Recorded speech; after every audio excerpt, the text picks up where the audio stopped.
Yo, what's What's up? going on, Rob and 12 Volt Talk people out in the 12 Volt Talk Nation? Yeah. It's Big D here. Williston Audio Labs, aka Willie Williston, is in the house. Rob and I both are showing off our shirts. Merched up. Rob, Mr. High Five Vega, Mr. Yeah. What's your other? You pimp your shows. You got like 5 of them. Oh, Mr. Sound Advice, Mr. Reverse Polarity, Mr. In Your Ears, a minimum of 3 days a week. 3 days, and this week it's going to be 4 because we did stream with Kicker last night as well, which we're invited. Thank you, Kip, for inviting us. Had lots of fun. What's going on, Mr. Kip? We are here kind of doing the same thing we did last night, taking some Q&A questions. We're on episode 96. Rob, we're getting pretty close to that triple digit. Yeah, man, the big plan's coming together, and it's going to be epic. Maybe. Could be, possibly. We feel it coming. So yeah, you guys, so we posted in on Facebook, which Facebook doesn't like us because we don't boost any of our posts. So you might not see a lot of that stuff from our 12 Volt Talk page because some of you may not follow it, some of you may not be on Facebook, all that good stuff. So we also I posted on my community tab on my Wilson Audio channel, and we got some good questions there. But you guys are here tonight as well. So if you have any car audio, BMX, whatever kind of questions you got, if we think they're relevant enough or will be exciting enough, we'll try to answer them. Because we've got a pretty good mix already. Rob and I have been looking at the stream here on the community tab on the Wilson Audio channel, and we got some good stuff kind of across the board. BMX, obviously car audio, which is what most of you guys are here for. And before I get started with that, let's give some shouts out. It looks like we got a super sticker already from Beham Beats 843. Yo, appreciate it, bro. Thank you. And also, before we get started, Rob, how are you doing weather-wise out there in Arkansas? It is covered in snow, like 7 or 8 inches deep. The roads are pretty terrible, but, I'm out here. We haven't lost power, so just hanging out, working on some video. Good times. Cool. So you've had all this YouTube time this week and time to do some editing and some fun stuff.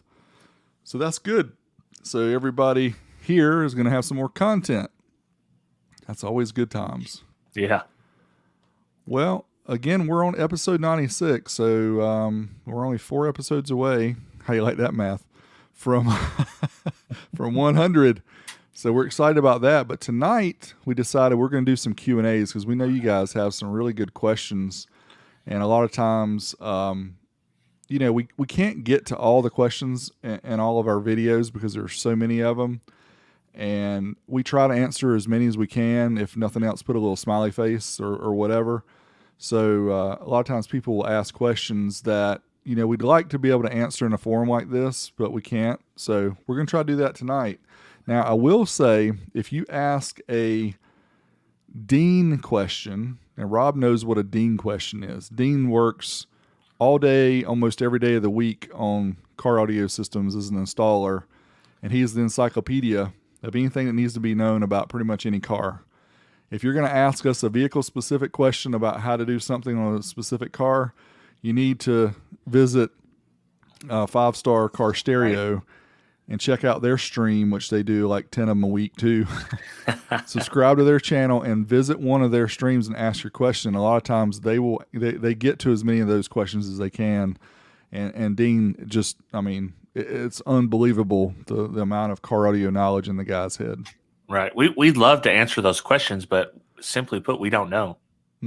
So yeah, we're not going to try to beat around the bush, as my mom used to say, and we're not going to lead you down a path of destruction, like somebody said at one time. So, yeah. And Dick Rickless started to come out a little bit. If you don't know that reference, you need to watch some of those budget amp videos, my friends. We will have him one night and have to interview him, but I might Rob, you might have to interview him, and I'll have to stick to the side that night. Maybe Yeah, we'll do that in the future. So I'm that'd gonna be jump right interesting. in to the questions because I have the one that I want to answer first is actually one, and he claims whenever I say his name, he says I say it wrong. I say Deviant, but he says it's pronounced Deviant. I think is how he pronounced it on the Kicker stream last night. So Deviant asked a question, and I'm gonna try to find it here because I thought I had it up at the top. He asked about how the YouTube payout stuff works.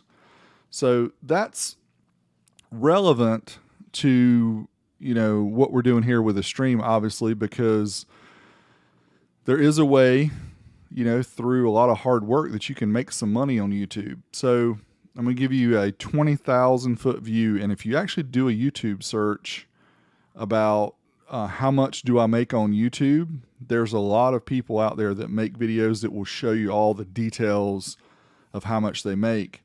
So in a nutshell, it's different depending on what category you're in. If you're in a finance category, if you're in an automotive category, trying to think of the other ones that's really high. Your tool one, for some reason, Rob, is high. Sometimes Amazon and Walmart is high because they'll buy ads if you put their name in the Yeah. subject or in the title. So basically the way it works is once you get 1,000 subscribers on YouTube and you have to have a certain number of view hours, I think it's 4,000. 4,000 view hours on your videos.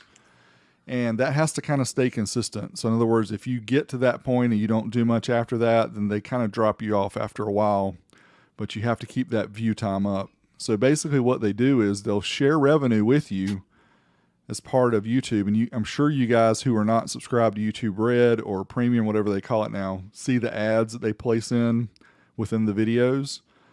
And that's not something that we control fully. On the videos that we upload, that Rob and I do once a week, we can actually place the time markers within the video as to when the ad hits. But we don't know what the ad's going to be. Like, I don't get a pick if it's a Honda commercial or a Yamaha motorcycle or whatever, right, Rob? Yeah, and those are all just based on the viewer. So they try to understand, well, they actually know a lot about you because of Yeah. your habits, right? If you use Chrome, you use Google, you use Facebook, all this stuff gathers data about you and the things you like. So they try to feed you an ad that you want to see, right? So you won't skip it, even though most people just hit the skip after 5 seconds or whatever. So what happens with that is, for example, for every 1,000 views we get on a video, you make a certain amount, right? Typical amount for the things that Rob and I do is somewhere between $4 and $8 per 1,000 views. And that can be different depending on what the video is and where the viewers come from. If you have a lot of viewers from India, for example, my most viewed video is that massive audio subwoofer that's like a 6,000 watt subwoofer. It's got almost 6 million views. I've made less off that one than I've made off some of the other videos that have less than 1 million views. So just because a video has a ton of views doesn't mean that you're going to, be able to retire tomorrow. Right, Rob? Or we would be retired. Yeah. Yeah. Well, I haven't reached 1 million views, so we'll see once we get there. We'll see. Well, 1 million views on one video, that is. So I had a plan, actually. When I hit the 100,000 subscribers, I had kind of a video planned out where I was going to show my top videos and how much they've actually made, so you guys can see that. And I don't have a problem with showing that type stuff, because you'll see that in some cases it's a pretty good amount because it's a few $1,000s. But you have to remember, a lot of these views happen over maybe a year. So it's not like every month it's going to be all that much. So anyway, that's kind of how it works. It doesn't matter how many subscribers you have. You can have 10 million subscribers, but if you're only getting 2,000 views on a video, you're going to not make much money. So, and on the flip side, if you get the 10 million subscribers, companies are going to look at you more just simply because they don't really understand how this works. And it's, it's on a seesaw. And for my input on this, like, we did a whole show of Sound Advice Monday about this very topic. And I didn't even think to invite Dereck on to have someone on the complete opposite end of the spectrum. But we talk about all this stuff. Should you start a YouTube channel? Basically, what it's about. So if you really want to get deep on it, check that video out. It's on DIY Audio Guys channel. Yeah, we'll link it in the video description. That is an interesting question. I'm surprised more people don't ask, because a lot of people just don't know how it works, and it's taken us years to figure it out, honestly. Because when we first started out, they didn't offer profit sharing at all, and so anyway, we can make some money. It's not a living in most cases, but it's a nice little extra. So that's kind of how it works. So that was a good question. Actually, he mentioned something about that being an after ad, but I thought it was a pretty good one to talk about during the show. Oh yeah, for sure. And if you're thinking about getting into car audio YouTubing in particular, just look at the very biggest YouTuber we have is not even at 1 million subs. That should say something to you, because we could be doing almost anything. We could be doing tech. We could be doing all different types of things.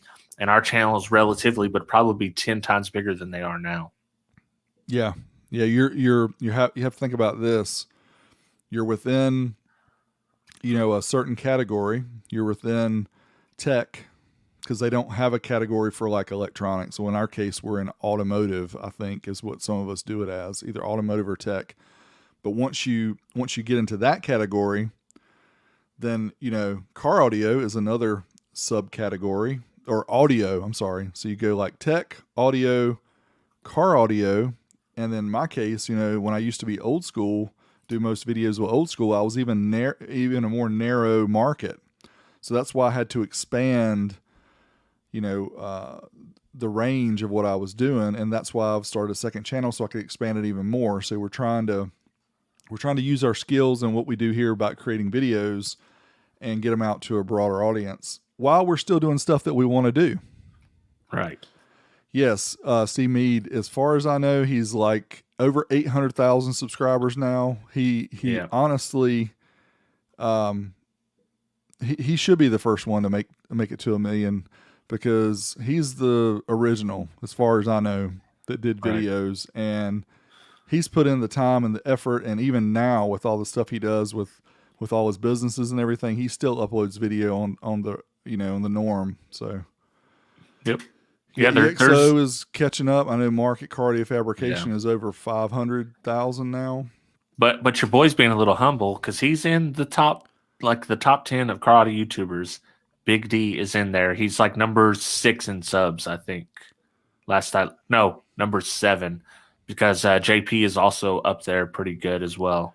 Yeah, JP is close to 500,000 too. He's like 400 and something thousand. EXO has got over 100,000 on 2 different channels. So his EXO a big deal, and his EXO Contralto both are doing well. And if you add the 2 together, he's not far from Mead. But yeah, Mead, and obviously Soundman's up there still. Yep. Mark from Cardio Fabrication. We've already said EXO, Steve Mead. There's got to be somebody I'm missing. I think that's it, because after you, then it's 5 Star, and then quality mobile video, and then it just kind of tapers off from there. Then that's where I live with the rest of the guys, me and Budget Jim, Budget Bust, and well, we had a good little challenge with Dean and with quality mobile video, because we were all close to 100K at the same time, and I got really lucky. You know how sometimes they say, success sometimes is being at the right place at the right time. I had the massive audio video. I had the Blaupunk $10 radio video. I had like 4 or 5 in a row that just blew up. And so my subs went from 80K to like 120K within just a few months. And I beat them to 100K. So Dean was supposed to wear like an 80s wig. I can't remember what Jim was supposed to do from Quality Mobile Video, but I got to get those guys to do that because they owe me. Yeah, got to cash it in like the Willie check. That's right. Now, do you see a question, Rob, here that you want to talk about? Yes, I do. Let me scroll to it. It was a question regarding the best sounding Class D amp.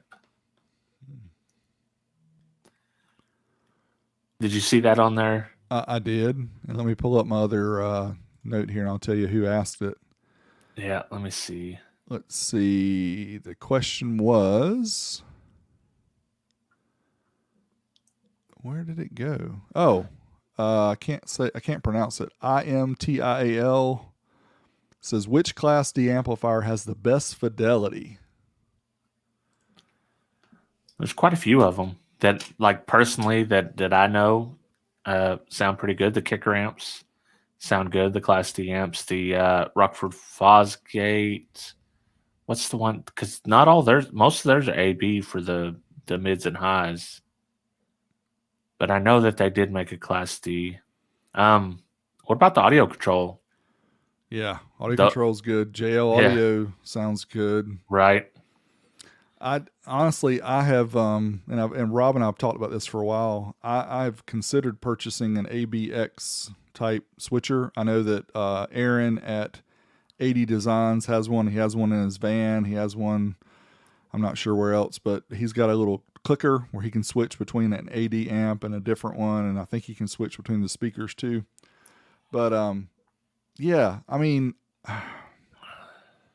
for me, it's I don't know when it stops being fun if you start getting real concerned about little small details. I don't know. What do you think about that, Rob? I actually do pay attention to the sound of an amp because I'm gonna tell you guys a secret here. Like I've tested 2 Zapco amps recently, and I didn't really like them.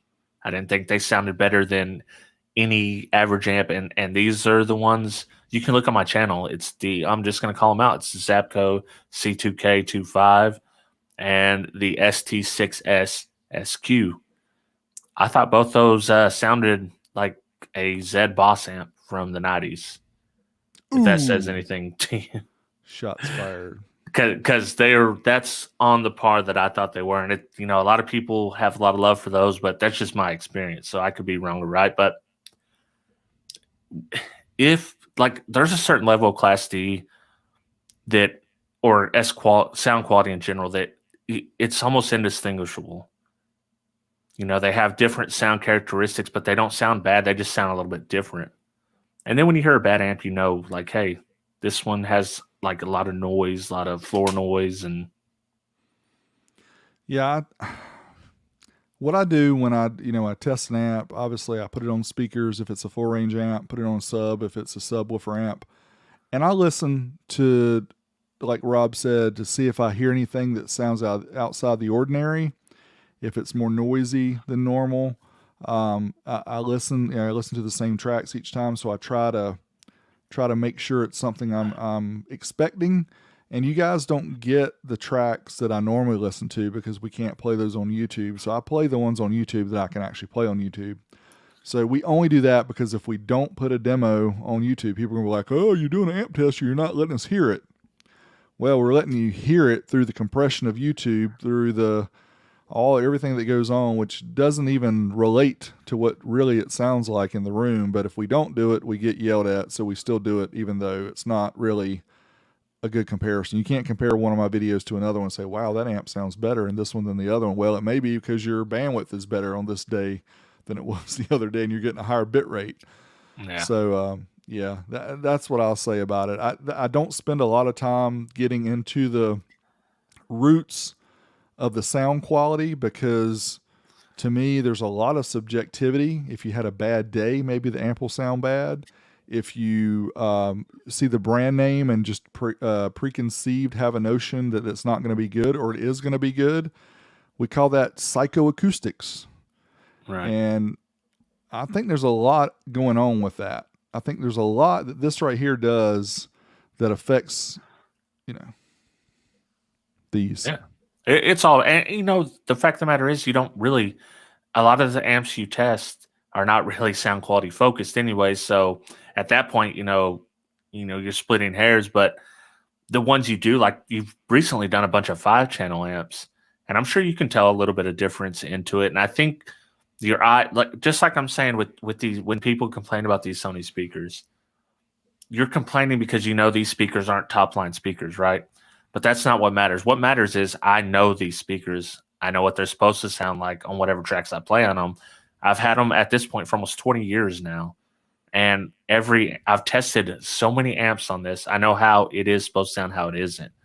And like I said before, I'm going to upgrade them just for people on YouTube so that they can hear it better with their eyes. And it'll make them happier to see that, So I'm willing to do that. But there is reasons why we do the things we do. And even though it is subjective, we have our favorites, and YouTube is going to compress it, and you can maybe tell some differences, but there's always going to be some factors. So whether we do these tests or we don't do them, there's going to be people on both sides arguing one way or the other. That is correct.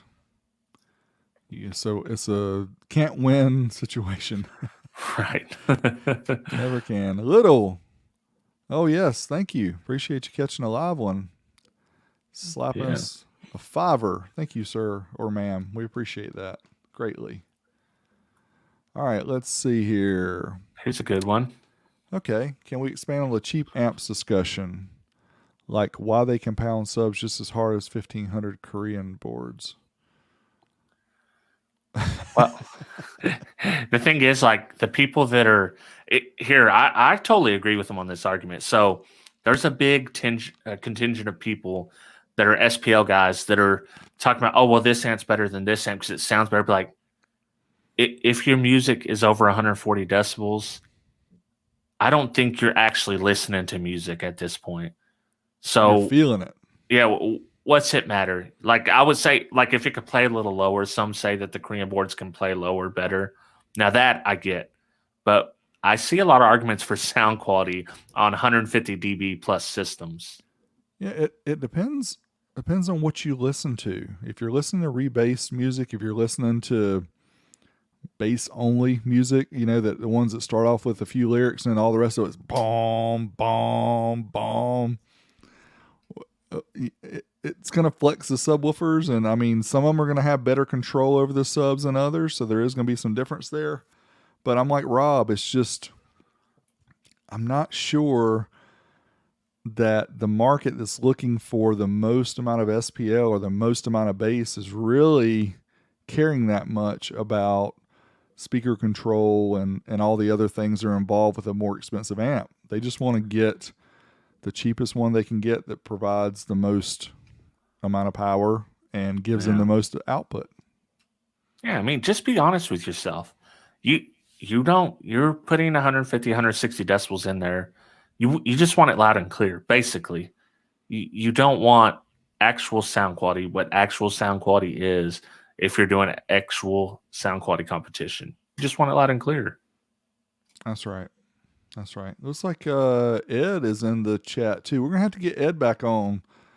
I've seen Ed's doing live streams now on the daily as well. Spark Innovations, have to check them out. They got a lot of new products coming out, and wow, he's grown a lot. They've done a lot of stuff since we've had him on here before. We definitely need to get him back. So Ed, thanks for being out there and hanging out. Kip is out there. Andy is out there. We have the normal El Fuego, 25 hertz to life. Thanks, guys. I'm trying not to. I mean, I'm not going to be able to mention everybody, but please mention them all right now. Yeah, that will be a very interesting show. But yeah, we appreciate you guys. Honestly, we really do. Rob, I'm gonna look through the questions that we have already, and there you go. If you want to post up, I'll pop one up. So he's talking about there's a balance differential thing for the 2.5, and yes, it probably would sound better for that. But guess what? They sold them without that, so that's the way I tested it. I mean, is it going to sound that much better? I don't know. People want a lot of sound quality competitions with these amps, no question about that. But I don't know. I just don't. They're just not for me. And that's okay. Right. Yeah.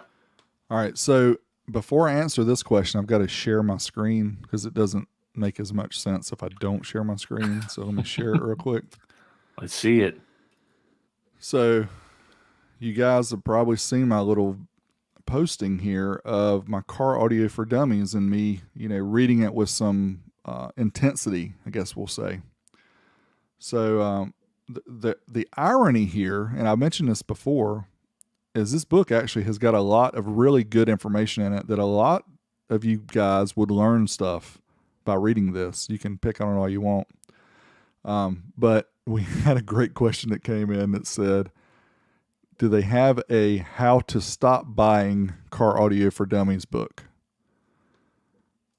And I think they need one because, Rob, I know that you don't have that fever as bad as I once had, and I don't have it as bad as I once had, but it's definitely a fever, man. You got to be careful because you get into that, I want this, I want this, I want this, and before you know it, you got, a whole room full of amplifiers. And if you go with the first topic we talked about, if you decided to make your YouTube channel, you have a built-in excuse of why you keep collecting this stuff. And me, one day, I was the same way, man. You know how all the cheaters I had and all this stuff, and it just like a switch flipped in my head, and it was like, I feel trapped by this stuff. I don't want all this stuff I'm not going to use. So I started narrowing it down, but it's still not a good situation, I would say. We're still a little overstocked for this, 10 by 12 foot room. Yeah, it's easy to use that as an excuse, like you said, for using it for videos, because I use that one all the time. So Leon, thanks for the 5. What do you think about mixing different speaker sizes together in phase or ported or sealed? I guess you're talking about subwoofers, Leon. If you can, let us know if that's what you're referring to. And I those who were watching the Kicker stream last night heard the story of me talking about how I got into car audio. My brother and his system with 8s, 10s, and 12s in the back of an RX-7. And it sounded fine to me back then. I didn't know any better, Obviously, if they were all 12s or if they were all 10s, it would have sounded better. But to me, it sounded fine. There's some physics involved with why that's not the best way to go. Rob, what do you think about using different size subwoofers in your system? I think.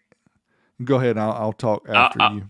I was going to say, I think it's absolutely fine if you plan out what you're doing. If you think about what you're doing and you plan it out, if you're going sealed and going ported and you're actually thinking about the physics and you're doing the math, this is why people say not to do that, because the effort that it's going to take to do that setup and have it work properly is more than 10 times the effort it is than to just get all the same size drivers from the same manufacturer, the same brand.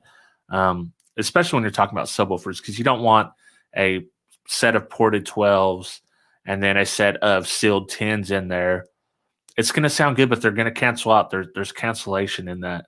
So if you had, say 4 10s in sealed boxes, you'd probably be better off. It'd be a lot easier.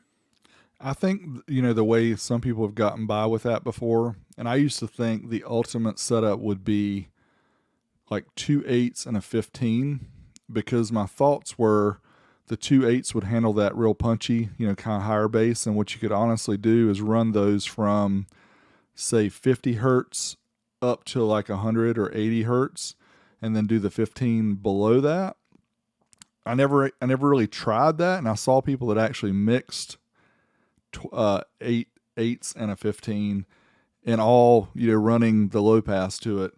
I don't think that works too well in the same amp, but if you crossed them over properly, and designed the box for those certain frequencies, I think that could work fine. I would love to hear Kip's thoughts on that, or Bobby Gately, or somebody who does a lot more subwoofer builds, or has more experience with that. But that's just my thoughts on it.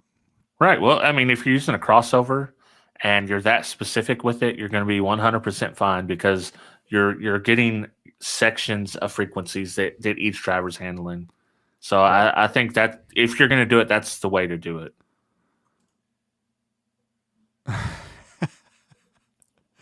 Start a new channel, Amp Hoarders, the real 12-volt story. Yeah. I mean, That's I better think these hoarding amps and subs. true, but I think these days, just as a society in general, people are more hoarders on everything. It doesn't matter. Like if you're into guns, you hoard guns. If you're into audio, you hoard audio. If you're into bikes, you hoard bikes. I know nothing about that part, but Yeah. I mean, it just seems that way. People are like, I don't know, they're more of that grab and hold on to things and not let them go society than we've ever been before. And it's probably because we have more means now than we've had in the past to do that. But that will be interesting, I think. I know several people. I could go ahead and do a whole season on some of the people that I know that have that problem, and you'd see their stuff and you, well, no way. Of course, a lot of them wouldn't want to show it on a show or any kind of a YouTube episode because that's just advertising. Steal me. But Yeah, that's yeah, man.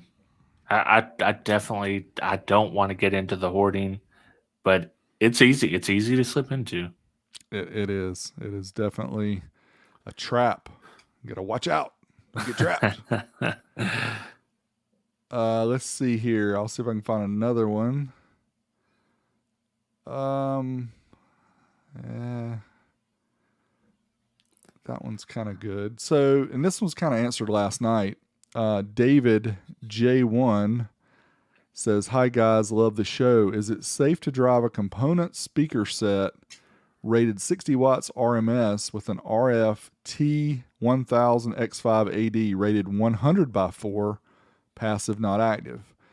Kip and I kind of both weighed in on this last night on the Kicker show and talked about how, we like to have, how do you say this without saying it? We like to have more gain. No, we like to have more power available and just control it, right? We know what it sounds like when you start hearing distortion in the speakers. We know when there's problems and the speakers have reached their limits, but we like to have that extra dynamic range and that extra power available in case it is needed. So I would say, David, if you can use your ears and make sure you just don't keep it cranked at full volume all the time, most likely you'll be fine running 100 watts to a 60 watt RMS speaker. What do you say, Rob?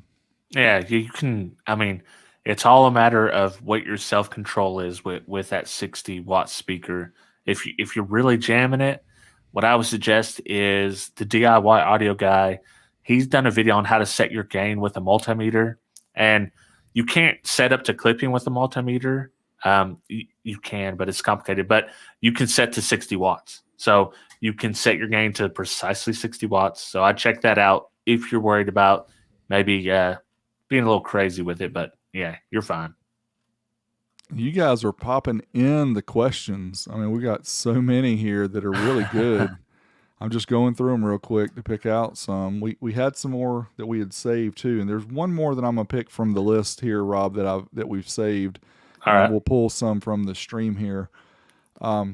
Simo PM Hunter 19, I guess is the username, says the power capacitor debate needs to be resurrected again. People still don't understand the physics of what caps do and don't provide in a well-designed system. So what I would say with that, and I think it was a couple years ago that Tony DeMore kind of did the myth busting on this, is DeMore Engineering has got a video where he shows, the old school capacitors, shows one of the new, what is it, a 50 farad or 200 farad, one of the really big ones that like Rockford offered for a while. Yeah. He showed one of those, and he may have even shown a bank of the Maxwell supercaps too. So he did tests with the amp, with all the different ones connected, and showed the differences in how they reacted. Now I will say the old 1 farad capacitors, those are mainly just for helping with noise. Those are not going to give you extra capacity. I mean, 1 farad's nothing if you think about it, based on what we have today, because the supercap banks that we have today are what, like 300 farads or something. There's a lot more capacitance there. So I would refer you to Tony DeMore's video. if you have questions about capacitors and if they really help out, because I think it was a very detailed video and explained it well. Right. And we have people, they have a revisionist history on why we used to use capacitors back in the day. It wasn't to maintain a certain voltage. It was to help with your headlights dimming. And a 1, 2, or 3 farad cap will help with your headlights dimming. And that was a big issue back in the day, and that's what we're using them for. We weren't trying to. There was no such thing as 14.4 volts back then. We weren't even talking about that. Every amp was rated 12 volts or 12.5 volts. You were just trying to stop your headlights from dimming. So I noticed there's like a revisionist history where they've said that we use these to maintain voltage, and that simply wasn't the case. That's a good point, Rob. Very good point. And actually, I'm just going to jump right on to the next one because the question I wanted to ask is the one right above that. And Jeffrey asked, will a battery charger act nicely as a power supply for a car amp to take care of the crossover output section in a home stereo? So a battery charger on its own is not going to work as a power supply. No. With the exception of something like the excess power models that are power supplies and chargers. The IntelliSupply, I think is what they're called. They have a 30 amp, 60 amp, 90 amp version. But I would still use a battery with those to kind of help balance your system, because you don't mention how much power you're trying to do with your amplifier. And, if it's a relatively small amp, then yeah, you could probably get by with just using a power supply. But if you're trying to do, big subwoofer builds, and Rob, I don't know if you've seen the guy, and I'm trying to get some more pictures from him, but he's got 4 Orion HCCA subs and like a 12K Crossfire amp on the top, and this is his home stereo. Oh, he's got it. Yeah, he's got it running off like 120 amp power supply, and it's banging.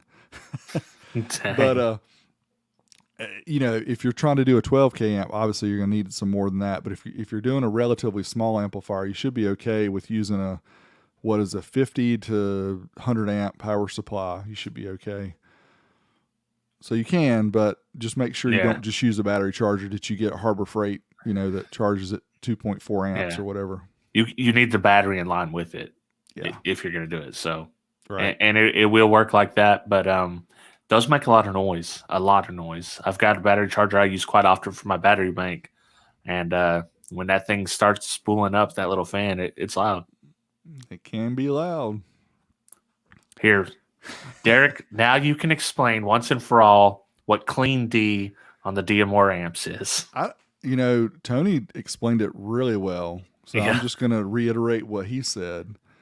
The amplifiers that they just released, the Demore Engineering E-Series, have the additional EMI filtering that help for things like this. Now, there's a lot of amps on the market, Class D, especially the inexpensive ones, that in order for it to be as cheap as it is, they do not put the extra filtering in. And you are going to have problems with AM, FM. I mean, you may even have your check engine lights come on. Your grandma may call you when you're not expecting it. I mean, all kind of stuff that may happen because your Class D is noisy. And do you remember, Rob, when the Brazilian amps were banned from competition because they were causing all kind of problems? Yeah. So I mean, yeah, there's been some issues with noise, and I think they're getting better. But I would say you need to do your research and make sure you don't, if you go ultra cheap, it is possible. And of course, I don't have a way to test the EMI filtering in my lab, but a lot of these real inexpensive amps that people get real excited about, and I do too, trust me, because we all getting do. more for your money is always fun. But it could be that those are horribly noisy, and it could be causing all your check engine lights to come on, your grandma to call you. I don't know. Well, I just I'm going to release a video, and there's a point in there when I hear a noise and I show it to the people, and you guys will see that Monday. It's on a head unit. So, but if you're on the Patreon, you'll see it tonight because I'm going to release it after we're done here. Pro tip, become a patron. You get the stuff early. Yeah. And you can be in the know before anybody else knows. Yeah, and then they're like, how'd you comment a week early? That's right. I get that all the time. You know, again, it depends on what you want to do, right? If you want to flex windshield, if you want to float bricks or float whatever out of your window, then you're going to need power to create the pressure. But if you just want some nice bass, want to be able to shake your car a little bit and have the rear view a thumping, 500 to 1,000 watts is plenty. Well, and if you design your system with efficiency in mind, and I've used this example of Mr. 6.5 Ronnie Smith, he's not doing crazy power on a lot of these crazy numbers he's getting, but when you design your system with efficiency, you can get loud. The problem is today, it's not a problem. Power is cheap. So power is cheap. Subs can handle a lot of power now. That's the easiest way to overcome the efficiency obstacle is just brute force. And that's the most common thing that happens nowadays. But if you want to go efficient, it's a little more work. You can do it with less power. Oops, sorry. Go ahead. I was just going to say, this one just goes back to the earlier comment about hoarding. And this is true. If you find a niche product like Blues Audio or something like that, there's not much out there, so you can't fill your house with it. So that's a good point, Jesse. Yeah, the bad part is that the old Blues stuff is, speakers deteriorate. They got to narrow it down to an amp. Amps deteriorate too, but not quite as bad. You and I have both done this with computer power supplies, server power supplies. Honestly, this is a real good way to get a really inexpensive bench set up. And when I say bench setup, I mean if you just want to test things to make sure they power on, if you want to power a head unit, if you want to run, some smaller 12-volt accessories, they even have the little adapters now, because when we first started doing this a few years ago, you had to go in and you had to still little pin jumpers. You had to jumper some of the wires together in order to make the power supply come on, because typically an ATX power supply on a computer, when you hit the power button, you're creating that short that turns it on.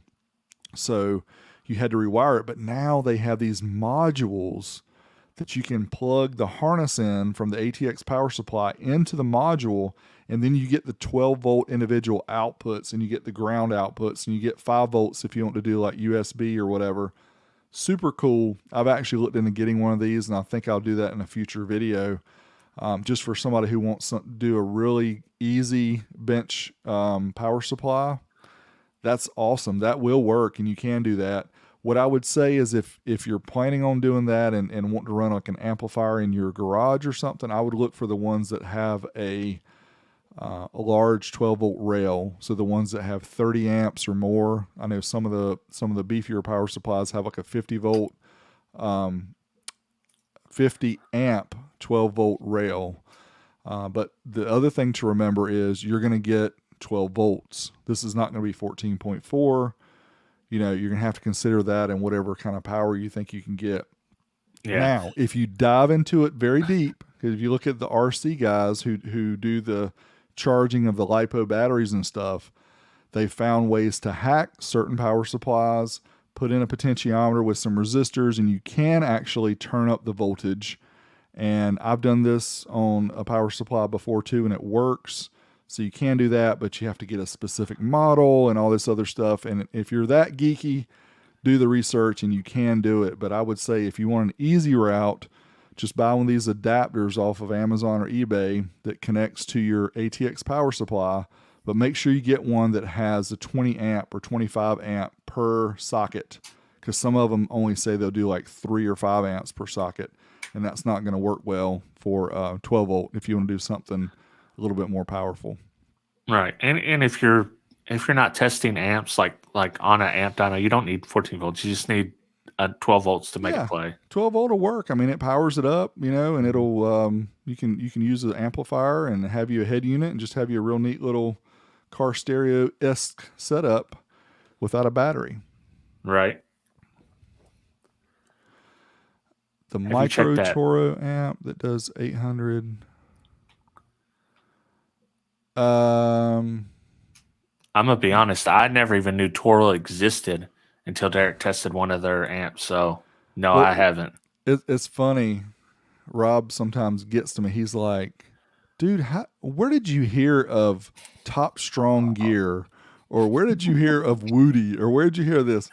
And I'm like, Rob, I honestly don't go out and search for this stuff, but I get It comes to comments you. and comments. It just comes to me. And sometimes I'll actually look and I'm like, well, let me look into this a little more. And if it's interesting enough, then sometimes I'll just pick it up and say, well, let's try it out.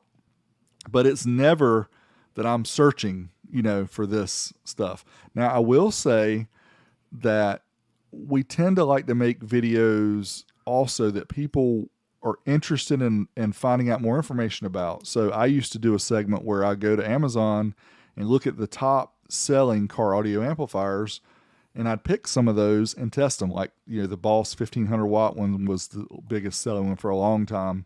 And the funny thing is, they went from the Armor series being the biggest selling one, because that's the one we did a test on, to the other series, which still said 1500 watts, which is really 200 watts or whatever the number was. But it's just funny that they have multiple series of kind of the same amp that are still so overrated, and people are still buying them, and we're trying to get the message out.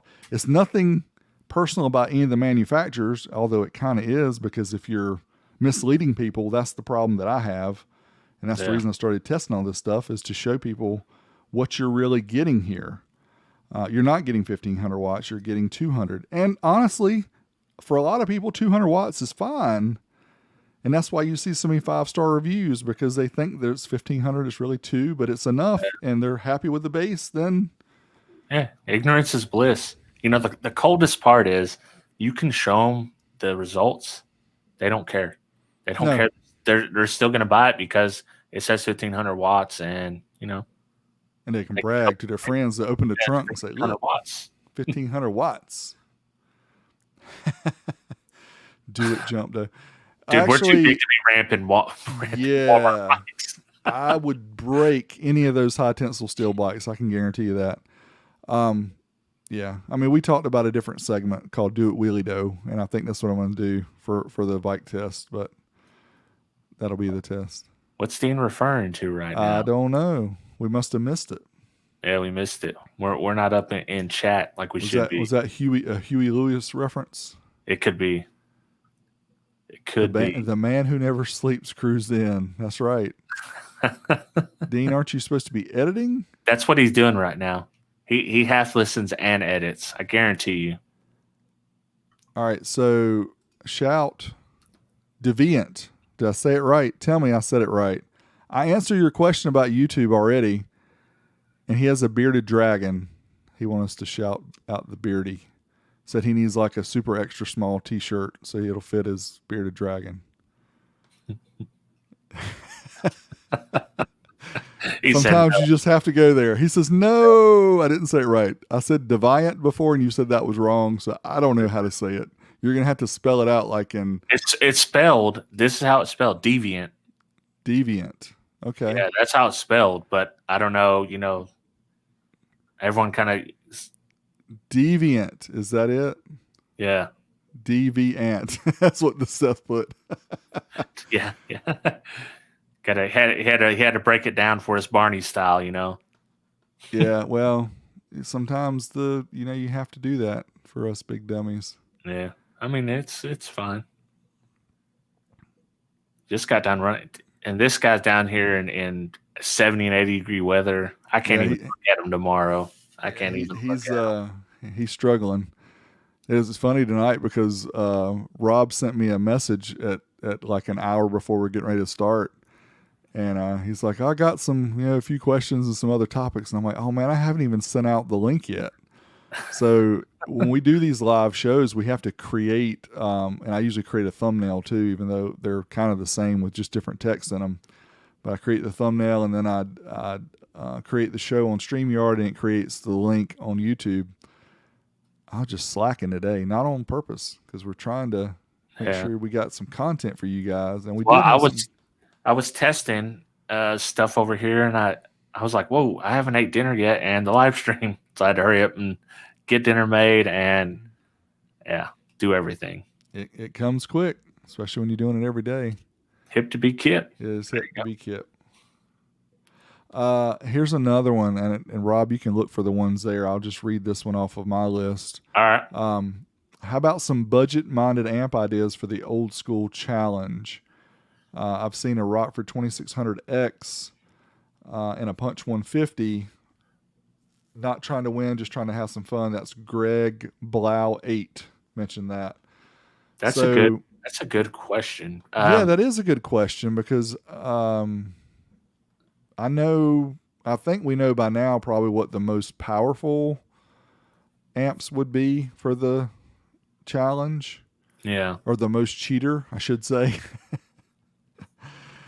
The Orion concept, being half a watt by 2.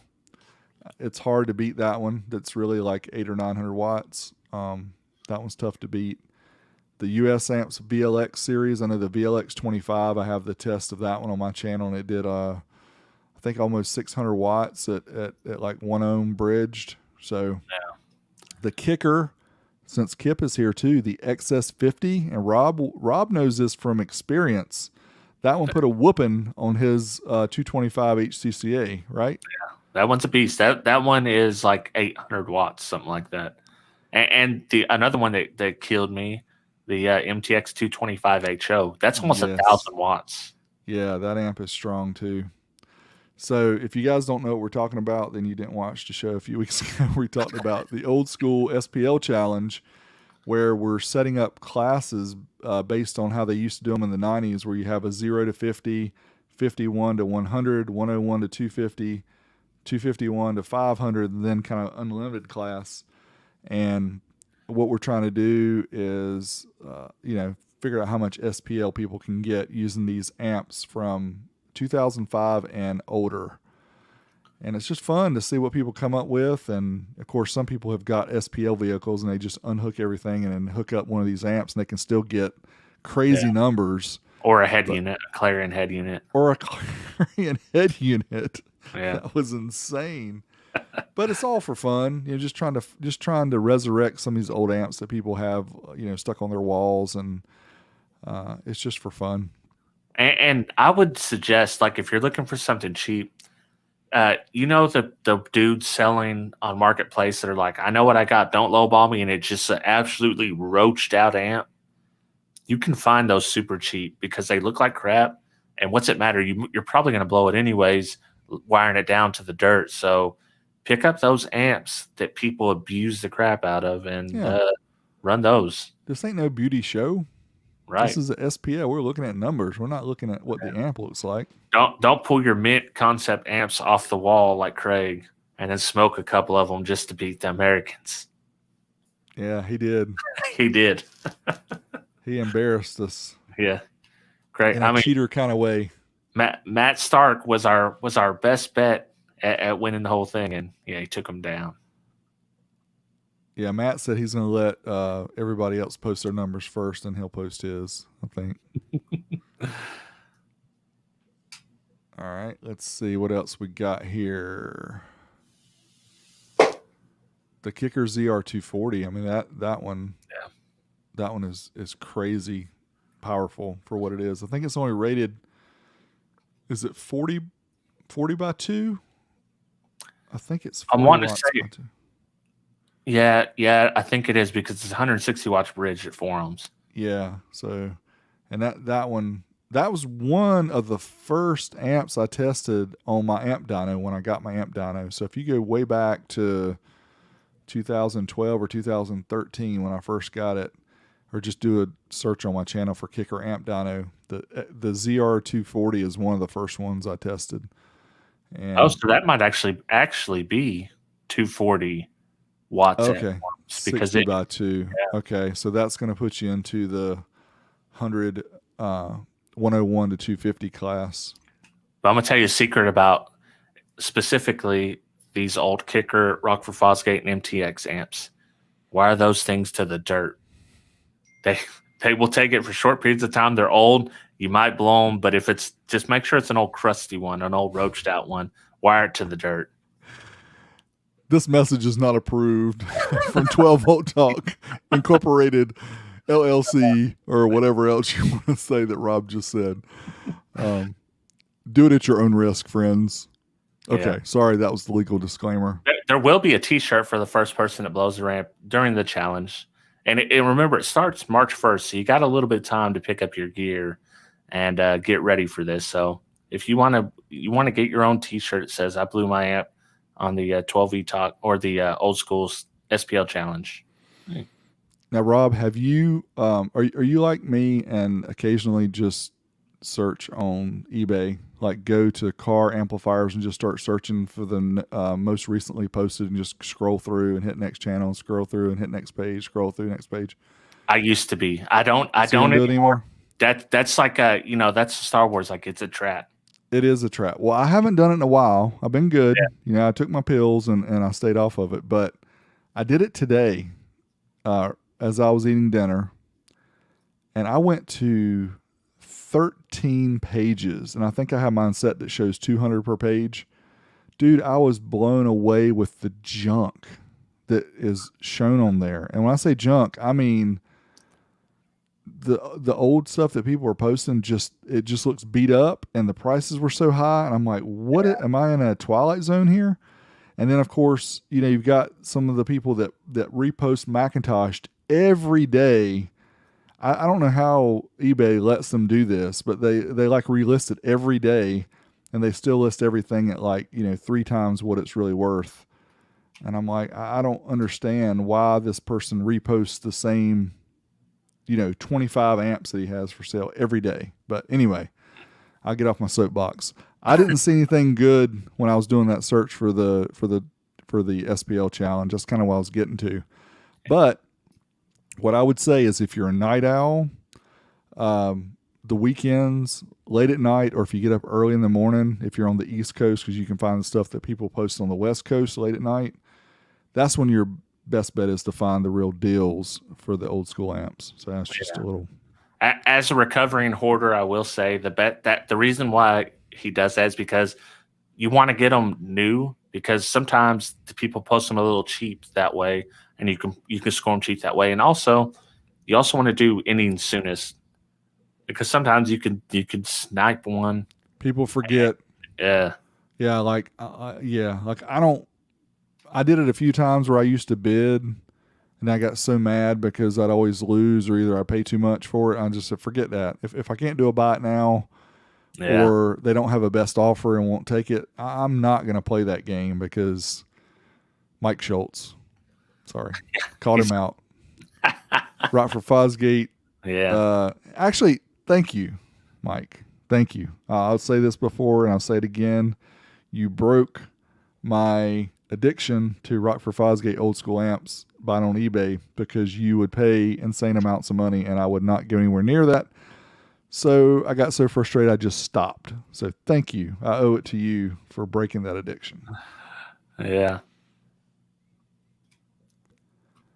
Explicit audio sponsor that if you want to get it going. What are we referring to? I think the old school SPL challenge. Ah, sweet. We'll hit you up. Or something. I just signed up. If you guys don't know Thomas that runs, Explicit Audio, I signed up for the affiliate link. So, maybe we're going to do some different gear that we can't affiliate to Amazon with, that they don't. Yeah, that's always very useful. We've asked a lot of the car audio shops or the online sellers if they're willing to do that, because it does help us out and it helps them out too. So yeah, that's great. That's good to hear. We thought that, didn't we? Before you actually tested one. Yeah. I don't know if I had a bad one or what, because I'd seen some numbers from the amp performance guy who got much better numbers than I did on that one. I'm not sure if it was just the one that I had or what was up, but yeah, I didn't get very good numbers on that. And what was the other one? The Planet Audio, was it the P225? That was the hardest one. That was the hardest hit to me. Because I'd already been let down by the 2100 several years ago, back when it was still in the 90s. But that P225 HC, that killed me, man. It didn't even do half a rated. No, it was hurting. Can we get a Wire It in the Dirt T-shirt? We'll have to look into that. I like that. That's catchy. Wire it to the dirt. Oh, here's another good tip by Notorious RVH. If he's in search for car audio on eBay, don't limit yourself to car electronics. That's right. Sometimes people list it in auto parts or they're listed in like vintage electronics. We're giving away all our tips. We're not ever going to be finding deals anymore. That's okay. Yeah. That is okay. Let's see. You guys can have all the old school because I'm not out there trying to find it no more.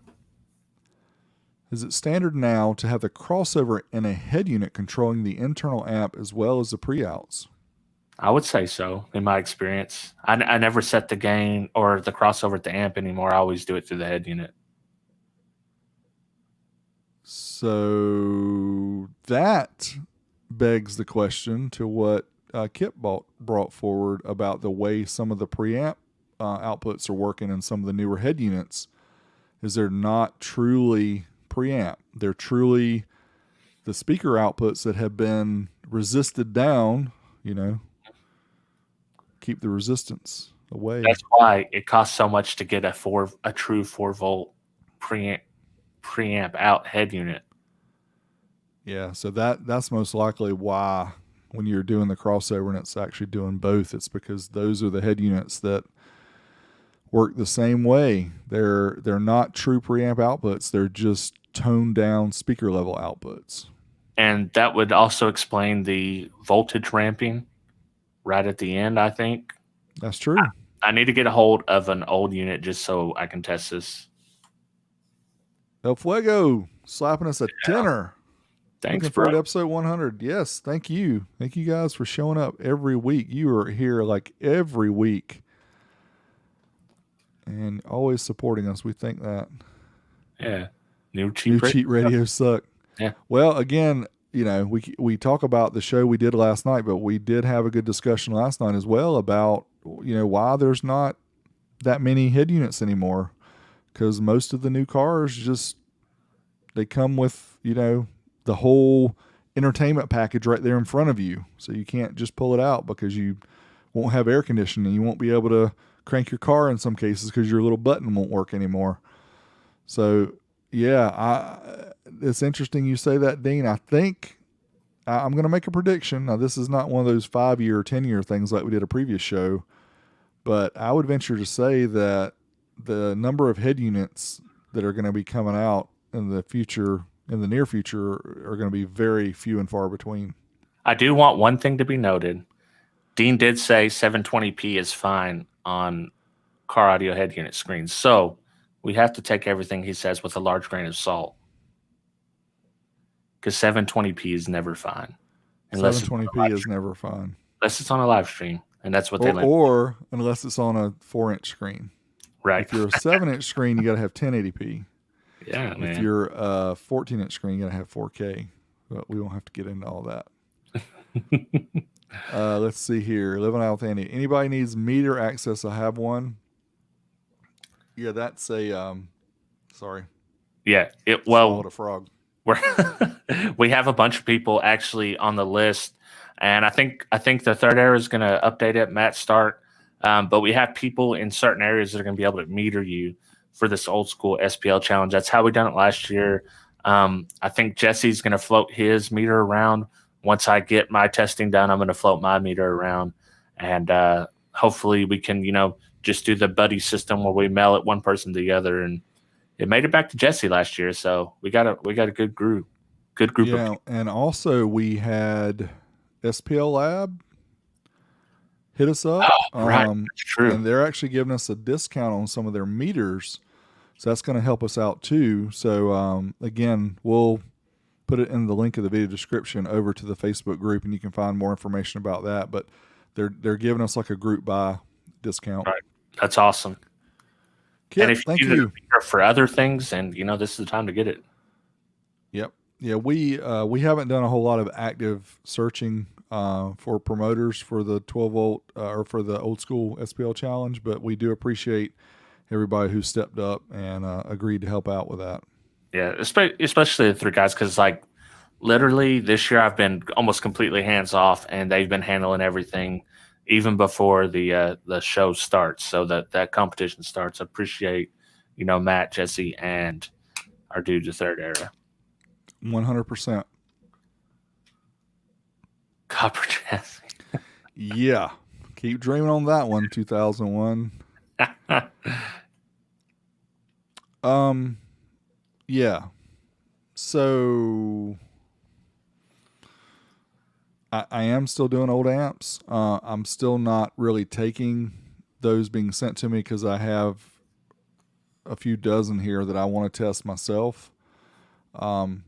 But yeah, I don't take them because I've taken some before from people and they've blown up, and it's just been a nightmare, trying to get it repaired and all that. And no, I'm not taking any, but you will see some more videos, and that's one of the reasons I created the second channel, is to be able to throw some content up there and throw some extra content so that I wouldn't have to spend so many hours editing. I can just kind of, take the clips and put them together. And like Rob says, I say I don't edit, but I still edit a lot, even though when I don't edit. He can't help himself. Like Big D's got this threshold of quality that he's not going to go below no matter what he says. Yeah, I've tried to just do the back thing, and I can't. I'm like, I can't watch this, so I don't expect anybody else to. Yeah. So I will edit it down. But yeah, that's what I'm planning to do, use the second channel for that. And I actually had an old school stereo channel, which I still have on YouTube, that I was going to use that to upload the old school videos, but I just didn't want to have too many different places and confuse people. So I will put some more stuff out there, though. Yeah. Old school for the win. It's hard. It's hard to take people's amps because, for one thing, you don't know how long it's going to be to be able to get to it, and they want to run that amp relatively quickly. Yep. And then now it's kind of like, they are doing you a favor by loaning the amp, but in return you're also kind of doing them a favor. So you're in this weird situation, and sometimes it's just better not to do it. Yeah, it is, and not only that, Rob, with everything that's going on lately, the shipping costs have gone up tremendously for those of us who are just small time, shippers. We have business accounts with like FedEx and UPS, but the Postal Service, they used to have pretty good deals on their flat rate stuff, and their flat rate stuff has almost doubled in the past couple of years. So it is, it's very expensive for us to try to, even if you pay to send it to me and I have to pay to send it to you back, it's like Rob said, that's kind of like going to a shop that does car dynos and say, hey, you guys want to test my car dyno because everybody wants to see how much power my Mustang GT 1988 does, and then, just give it to me when you're done. I mean, granted. Well, and that's there's several people that are willing to pay for it both ways, but even then you still get into the point, like, how long am I realistically before I get to this? And is this an amp that is actually worth dynoing? Meaning, Dereck has dynoed the ZR 120 and the ZR 360, but he hasn't done the 240. So people might want to see that, but I don't want to do that because, once you don't want to, you want to do something that's unique or something that people want to see that's not already out there. Right. That's a good point. We get that a lot. People say, well, I saw you did this amp in the range. What about this other model? And I'm like, well, most likely, whatever the percentage of power and how it sounds on this one is going to be pretty much the same across the line. So when he started, they done like the 30 days of Christmas or something. Yes. Did he pay to ship all that stuff? Yes. So what? I found this out, right? And I was like, Dean, you got to keep track of it anyways. I was like, well, announce it on reverse polarity. And in my mind, I was expecting to hear him say like $3,000. This is still a big number. $1,800 is the shipping bill for that month of the giveaways. So my suggestion in the future is show a picture of what the giveaway is and have the people who are giving it away ship it to them. I wonder how many of those amps Sue actually had to ship. There's a good chance.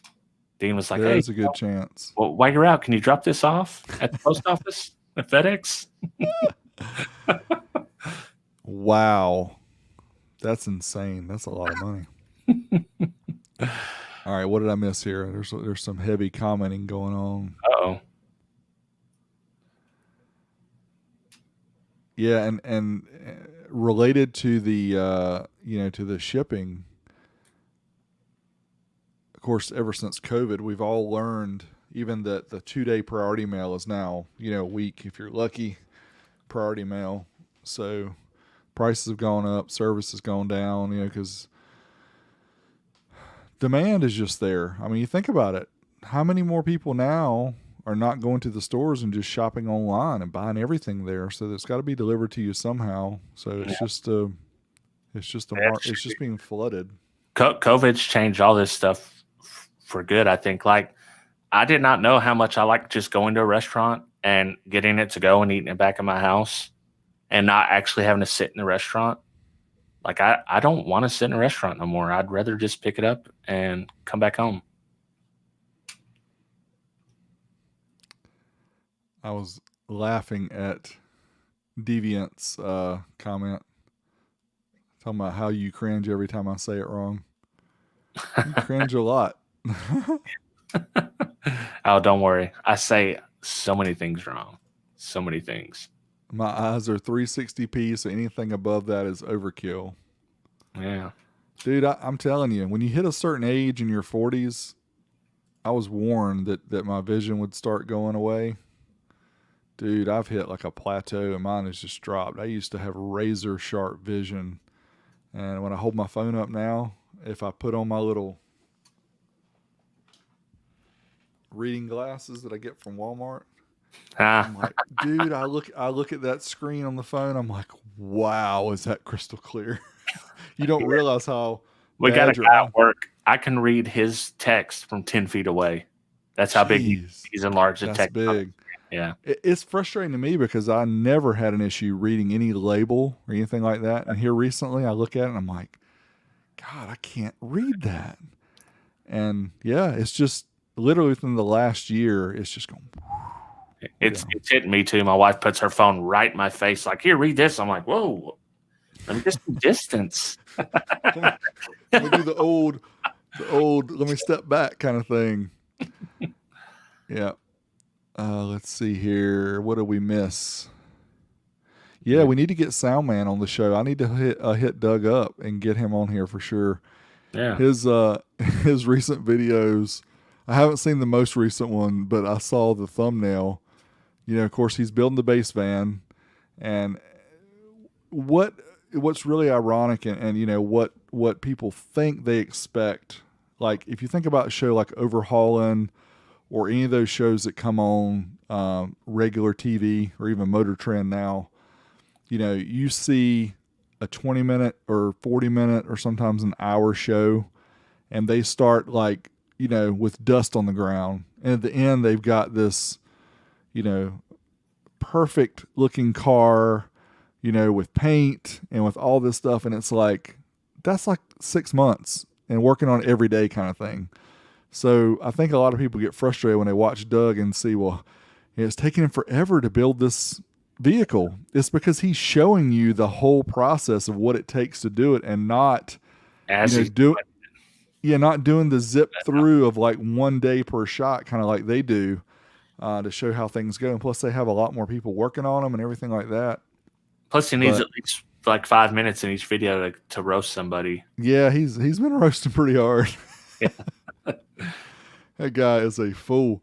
He would be funny to have on the show though, because he doesn't talk about it as much now as he used to about working at the shop with his dad. Of course, his dad has had a car stereo shop since, I can't remember if it was the 70s or the early 80s or something. So it's been a long time.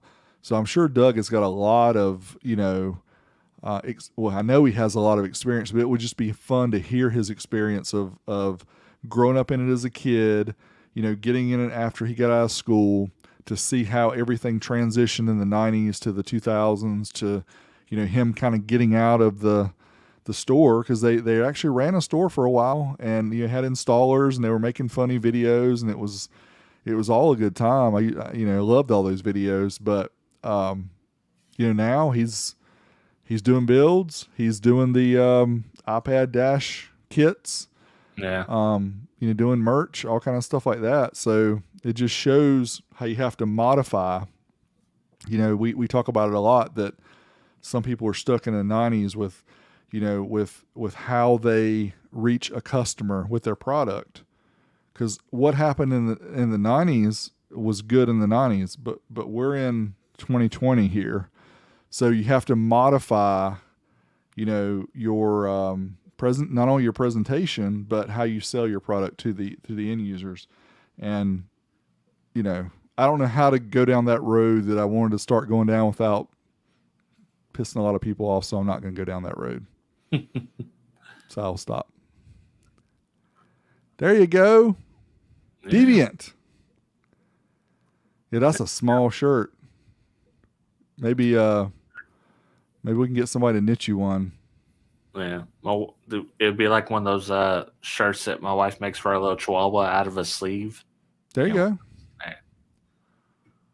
That'd be a funny picture. Well, I got a hard out in about 5 minutes. I got to go pick the kids up. Oh, we're way over, Rob. I didn't realize how far we were over. My bad. It's okay. All right. Well, this was a good episode of Q&A, episode 96, 12 Volt Talk. Check us out on your favorite podcast app. We're there. Check out Rob on his multiple shows. Just search for Hi-Fi Vega. You'll find Reverse Polarity. You'll find 12 Volt Talk. You'll find Hi-Fi Vega. You'll find all kind of fun stuff. Yeah, go on Doug's on his videos and get him to start roasting me. That'd be fun. Yeah, do that, and then I'll contact him and see if we can get him on the show. I think that would be fun. We've talked about that before, but I've just never reached out to him. So we'll do that. So thanks everybody for watching. Those who were in the chat, stick around. I'll hang out with you guys for a little bit if Rob has to drop, and then we will catch you guys next week. Later. Peace out. All right. So Rob's got I didn't even, I'm sorry, Rob. I didn't even notice it was 9:17 the time. I never told you either, so it's time. I didn't even think we were in an hour yet. Yeah.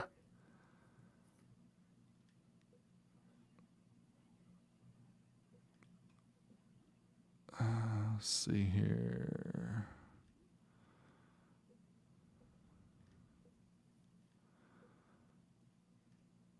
All right. No way he said that. Yeah. We see your comments, dude. Oh man. All right, guys. Well, my boss is actually out this week, and I'm having to cover. I'm worn out. It's already only Wednesday, so I'm kind of ready to drop too. Yeah. I think so. Check out Rob and Dean tomorrow night with Reverse Polarity to get your streaming on, and then we both have more videos coming out soon. And yeah that'll be it. So you guys have a good evening. Thanks as always for joining us, and we will catch you next week for episode 97. Peace out. Later.